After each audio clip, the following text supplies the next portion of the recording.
Sorry to all the fantasy bookers and charity boxing enthusiasts, there will not be a match between Ryan Day and Jim Harbaugh. Welcome to Snap Judgments. They are brought to you by Buyers Auto. That is Bill Landis and Jeremy Birmingham. I am Austin Ward. Apparently, there was some sort of gambling line concocted for something that was never going to happen. Birm, who do you think would win? Never mind. Jim Harbaugh would obviously be wearing weighted gloves. So that's illegal and cheating, so we won't even bother talking about it. It won't happen. On to more important matters. Ohio State, Michigan State, Saturday night in primetime. Ryan Day and Jim Knowles talking in the Woody Hayes Athletics Center. Bill, what did we learn? We learned quite a bit. I think we need to talk about special teams, but probably should start with injury stuff first. I did not find either Ryan Day either Ryan Day or Jim Knowles' answer about Tommy Eichenberg particularly encouraging. What did you guys think? I don't think that Tommy Eichenberg is going to play on Saturday. Yeah, that's kind of where I'm It seemed like they both were like, I didn't know if they didn't think people noticed or something that he got hurt. They were trying to, maybe we're going to sneak one past everybody. Oh, Tommy's really tough, and if he has one arm, he's going to play. If he has one arm, they're going to try and grow him a second one for the game at the end of the month. They're not going to have him play through. We have that technology. We can do it. That's right. He's going to have a pig arm. He's going to be a winter soldier. I don't expect that Tommy Eichenberg would play through that. And Jim Knowles, more than Ryan Day, tipped it that it may not just be the elbow, but also the forearm. The wrap, again, on Saturday as he left the field at SHI Stadium was enormous. And he was in pain. And I think that goes into what I wanted to find out today, Bill, which is like how they're managing this stuff, how much is designed for the end of the month, how cautious they're going to be. It may not be a situation with Tommy like, yes, he and Cade could play through anything or would try to, but you can't really afford to risk that, maybe even especially against an opponent like the Spartans. Yeah, I mean, I get that. I think they were kind of like 1 foot in, 1 foot out on that last year, and now they just seem like fully in. Like if a guy is questionable, we're not going to play him, which I don't necessarily agree with. I think that's right. You're building towards something. You have the benefit of playing Michigan State and Minnesota these next 2 weeks, so you can probably get away with it. So I don't mind it. It's just like make sure that guy's on the availability report as questionable. Well, yeah, I mean that yes, but also like I worry about like Tommy's thing was weird. Like he immediately ran to the sideline. He like almost immediately went up the tunnel like that. The play itself did not seem severe, but his reaction to it seemed severe. So like I'm like quasi worried about what that could mean for him long term. It's football. People get hurt. I think the point for Ohio State here is it seems very clear that they are aware that the goal is November 25th and to be as healthy as they possibly can be. They have tried a number of different ways to maneuver guys around and to say someone's questionable and then not play them, or not say anything but then not play them. I don't think you can really take much stock into it. I don't know that I agree with Ryan Day's assessment that it isn't relative to last year and the way that the Jackson Smith and Jigba thing went down. I think it's entirely based on that. If he's not the one making that decision, that's fine. If it's the medical staff, it's understandable. But I think that someone is being informed by the way that went a year ago, because Denzel Burke, I mean, played at Wisconsin, played a full game, didn't seem to have any sort of lingering issues, didn't have a brace on, and then all of a sudden he couldn't play at Rutgers. They seemed to be cognizant of the fact that they're doing things based on matchups a little bit and trying to be strategic, which is fine. So just, every week everyone's questionable. It's football, it's November. Everyone's hurt.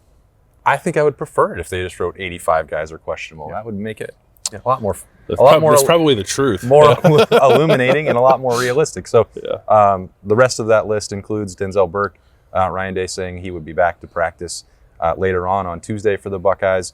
You saw Travion the last couple of weeks. You saw Emeka back out there. Sure seemed like Lathan Ransom will not play again this week. Mm-hmm. Yeah, again, we've been suggesting that since last week. Possibility that they could get Lathan Ransom back for Minnesota. They were hoping maybe he could practice by the end of this week. Maybe that's part of the ongoing evaluation. But again, that's another situation that is most likely targeted towards being 100% in Ann Arbor at the end of the month. So that's the Tommy situation. Cade working back from both the knee and the wrist injury. That about covers it. Julian Fleming, we've seen him banged up, but he was the first person out on the Woody Hayes Athletic Center turf on a Tuesday afternoon. Behind us. He's right back there. He's on the Monarch machine, working through some of those things for the last couple of weeks with the drops and taking on that challenge with the work ethic. So that is off the top. Devin Brown. Devin Brown. Clearly not 100%. Massive ankle brace. And then Ryan Day said, hey, maybe by the end of the week he could be closer again to 100%. So that's more of an emergency situation for him. I know that there have been a number of questions about if he could help, if the red zone package could be out there. That seems like it's still not quite there for him at this point, but did practice in some capacity last week, and they're going to need him in that emergency role as well, because I don't think that Tristan Gebbia will be available for Ohio State either as a backup quarterback. What if Ohio State ran the Philly special, the push tush with Lincoln? Nobody calls it the Philly special. It's not the Philly special. Is a different play. That's the Super Bowl play. If they ran the push tush, but they did it with Lincoln Keenholz, could it be the Lincoln Tunnel? Because I'm ready for that this weekend. That is a suggestive name. I think that's a little too far, bro. Is it? Is that a bridge too far? Yeah. It's a tunnel too It's far. a tunnel too Well, far. I tried. I mean, tried. We're really getting a little too close there. I think that I think it's Lincoln time this weekend. That's all. That's all I'm saying. You've been asking for it for a while. Yeah, it's time. We know where you are. All right, so that's the injury latest. In a backup role, folks. Let's be clear. I'm not suggesting anything weird. You are suggesting something weird. You wanted to go Lincoln tunneling. I mean, I just thought that like he'd be behind center, and then there's just like a tunnel of people that he's following through the line. All right, so You know, close like a tunnel. close that chapter It's like a circle. of Snappy J's brought to you by Fires Auto. Let's move on to what else we learned. And Bill, you said that you wanted to dive right into the kicking game. Ryan Day is not firing Parker Fleming, Yes. nor is he demoting him, Today. nor is he shaking anything up on his special teams This staff. season. I think it's a mistake. What do you guys think? I don't think it's a mistake right now. I think if we're having this conversation in 10 weeks, it's probably a mistake. In 10 weeks? Okay. And if they botch another fake punt against Michigan and lose? I then mean, what? I don't know that you're going to fix it with a new person or removing Why couldn't I don't you? think that you're going to, but I think you should try. I'm not going to disagree with you. I'm just saying I mean, the issues are there. Everyone knows them. My advice at that point is don't try it. Like, just focus on the fundamentals and do those. But it's not even the fakes. Like, they're not executing. That's what I'm saying. Focus on the fundamentals. But they're not even getting the fundamentals right. And that seems Kick it out of the back of the end zone. Fair catch it every time. And just stay away from special teams. some sort of breakdown is occurring between the coordinator and his players, who only play a handful of snaps a game. If Ryan Day said it very clearly on Tuesday, they were going to roll Jesse Mirko to the left, which I don't recall ever seeing him punt going to his left. Bill, correct? I don't understand the mechanics of how a right-footed punter punts a ball rolling to his left unless he comes to a full stop and then does it. But like I know why he did, because they overloaded that side of the field, and like he had to roll that way. If he would have rolled to the right, or if he would have stayed stationary, he would have gotten smothered by 11 Rutgers defenders. Like I understand why that happened. Why the expectation is roll opposite of your punting leg and then kick the ball. But like doesn't this. make any sense. Why would you roll like this also instead of? Yeah, so I don't. There was a miscommunication there. And I think there still is, because Yeah. it's not being communicated clearly what's going on. Right. I was hoping for clarity on what happened there, and I left more confused, which maybe is apt given that's where they're your at on fault. special. You ever thought about that? Listen, a lot of things are my fault.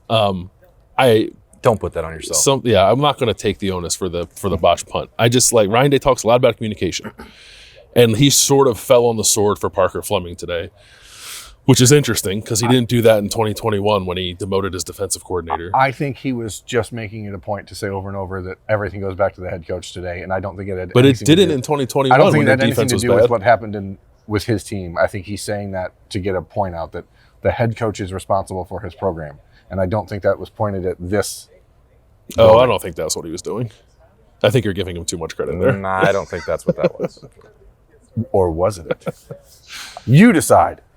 Anyway, if you're waiting for something to change, it's not.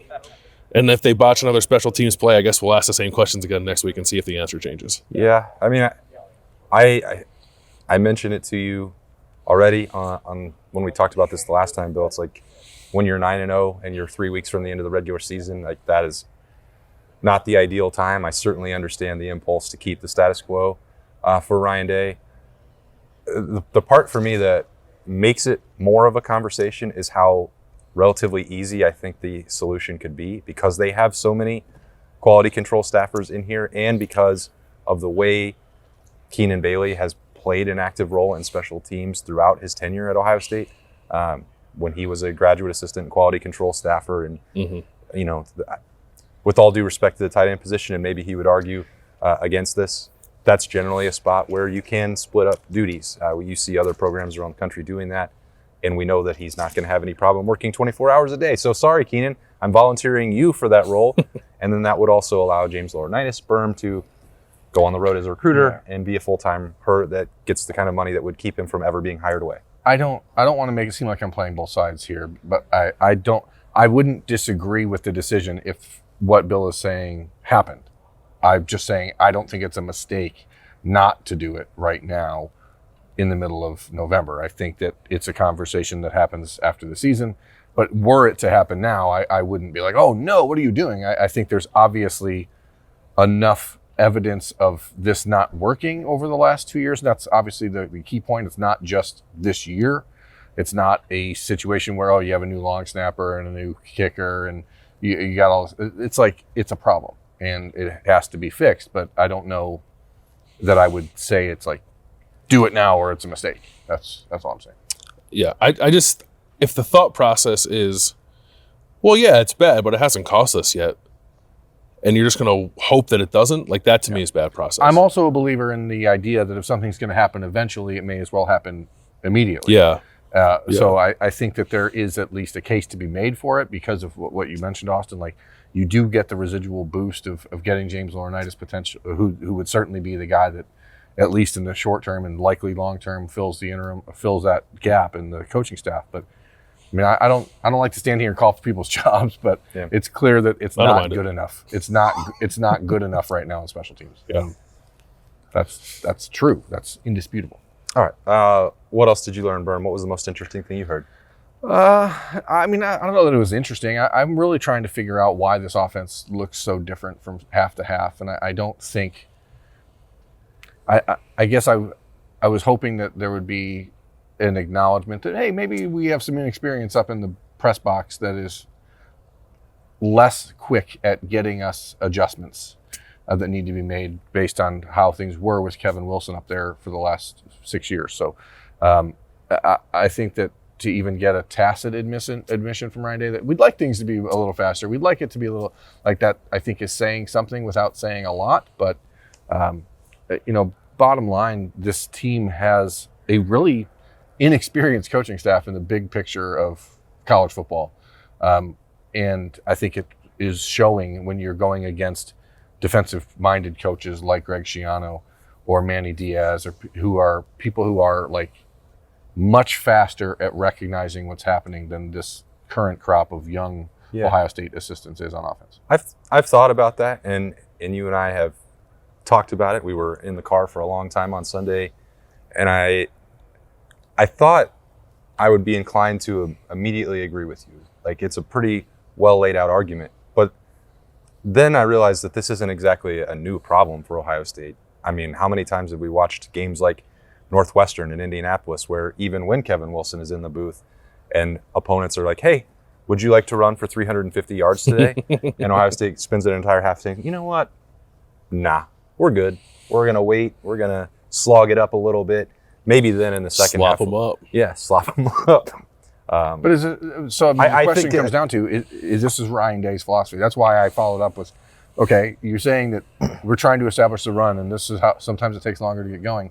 But he's the same guy that always says we don't just do things to bang our head against the wall, but then you're just doing the same thing week in, week out. And if it's not the personnel that you have up in the box, then it's the personal decisions that are being made with the offense. So not personnel, but personal decisions that the guy in charge of it is making. So I guess what I'm saying is that I don't think Ryan Day at the top of the organization believes that a less than 100% first half is the problem that maybe we view it as, or the collective fan base, or anybody that say, oh, you're going to dig a hole at some point that you can't get out. Maybe that is true, but I don't think that I think he doesn't feel panic to immediately just adjust in the first half of a game, knowing what the full capability could be unlocked after they adjust in the second half is. He's seen it and done it enough times that he doesn't feel a need to overreact or change a game plan that they have in the first half. And we can argue whether that's the right or wrong approach, but I think that from the overall top level view, he doesn't actually look at it as something that is hurting the program.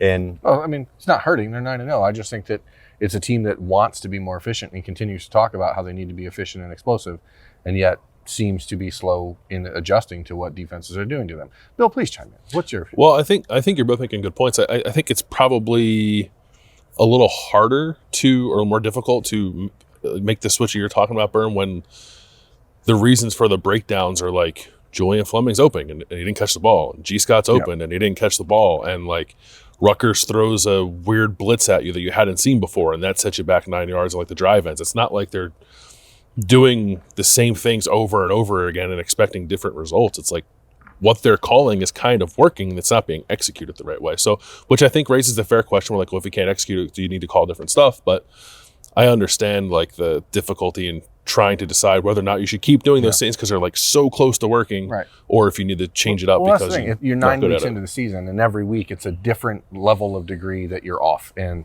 it's not been a recurring problem. It's not, okay, well, this week we can't get third and short. This week we can't complete, balls down the field. Like every week it seems to be a different thing, and but it always seems to right itself after halftime. So I think that's probably the surest sign that they do have a cohesive plan and a good staff and players, but that it's not the same problem every week. Yeah, I'm just saying, but it always seems to get better after halftime, and I'm not sure why that is. That's the way the game is played, right? I mean, that's why you go into the locker room. That's why you have the coaches get together and talk to, like, that's when adjustments can most reasonably be made. It would be awesome if like, everyone can do it in real time instantly like it was Madden, but like that's not really. Yeah, maybe. I mean, I'm just saying that they are talking throughout the first half, so you'd think that there was some sort of adjustment. And it certainly Saturday was about execution. It's about drops, and that's a different thing. It's about, but it is 9 weeks in, and we see the same thing each week. Anything from Jim Knowles, Bill? I thought that, again, like his reaction to the amount of rushing yards they gave up to Rutgers, which is only worth talking about because it was such an outlier to what they've done all year, was like basically the same as to what it was after the game. Like just not super alarmed by it. He took some blame for some of the calls against some of those runs where he thought maybe he put the defenders in a bad spot, but another thing he did, which I think he rarely does, is like actually talk about some player mistakes that were made and guys getting out of the wrong gaps, which I felt like I saw, especially from the linebackers, just kind of guys like running up to the line of scrimmage without a plan and seemingly either not knowing where they were supposed to go or like thinking a play was going to go somewhere and like trying to cheat and get to that spot. And I think that put them in bad positions too. So they're like correctable mistakes, which is why I think it's right probably for Jim Knowles to not be as alarmed about that overall rushing total maybe as some of us outside of this building are. And I know that I was watching it, with the benefit of a few days now removed from the game. I'm a little less concerned about it, but you just don't want to see Ohio State like ever get pushed around like they did for probably 2 or 3 drives in that game because you know what's coming down the road. You don't want to go up to Ann Arbor and have the same thing happen to them. But I think that they are not overly concerned with that happening.